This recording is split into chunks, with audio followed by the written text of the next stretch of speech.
page qui porte mon nom, Romain Chotard. Après, je suis en ce moment sur la création d'un site web. Et bon, vu le travail que j'ai en ce moment, je pense que d'ici 2020, ça sera fini.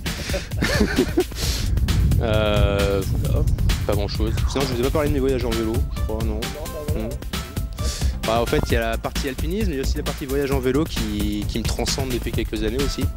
Alors tout d'abord, moi j'ai voyagé en vélo de juillet 2013 à juin 2014, pendant plus d'1 an quasiment. Je suis parti de chez mes parents à l'époque en vélo, je voulais quitter l'armée, donc je suis parti de chez mes parents en vélo. Je suis allé jusqu'en Laponie finlandaise, à Noyer, à côté de à côté de La Rochelle en gros. Voilà.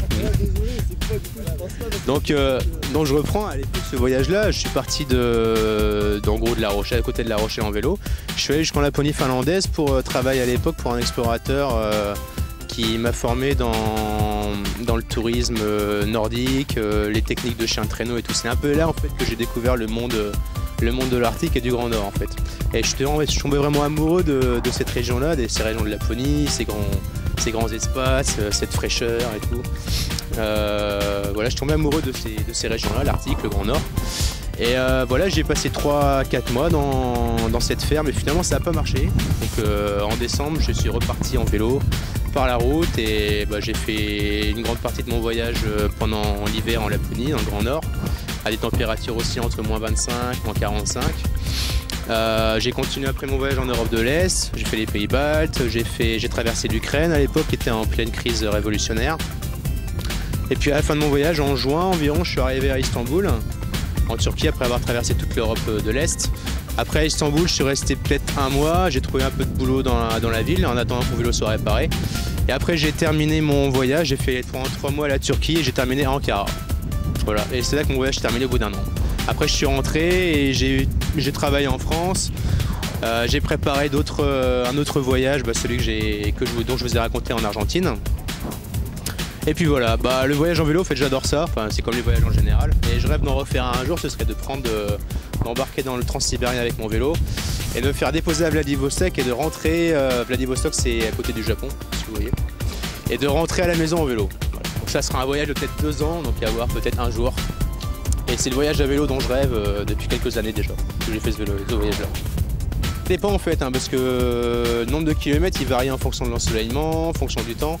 Admettons en plein hiver, quand j'étais en Laponie en hiver où il y avait la nuit polaire, j'avais un quart d'heure, 20 minutes de lumière par jour, je faisais peut-être 30-40 km. Alors que les grosses journées d'été en Turquie ou en Europe de l'Est, je faisais 200, 250. Ça dépend. Voilà.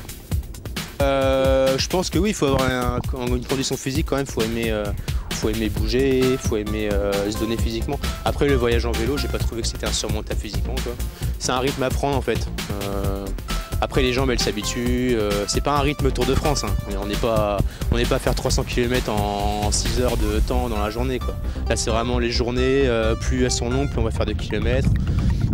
Ça m'est arrivé de m'arrêter pendant 1 semaine des fois, pour profiter d'un truc ou d'un site ou d'une ville.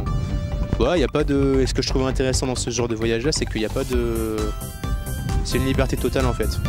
On peut arriver à un endroit et se dire j'ai envie de rester là pendant, admettons, 1 mois, même plus, des mois, 1 année.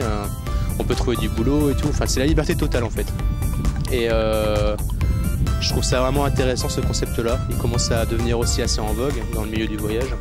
Et les gens, je pense, en ont un peu marre d'avoir juste leur petite semaine dans l'année de vacances pour visiter un pays, partir à l'autre bout du monde et finalement rien voir. Et finalement, je trouve ça intéressant.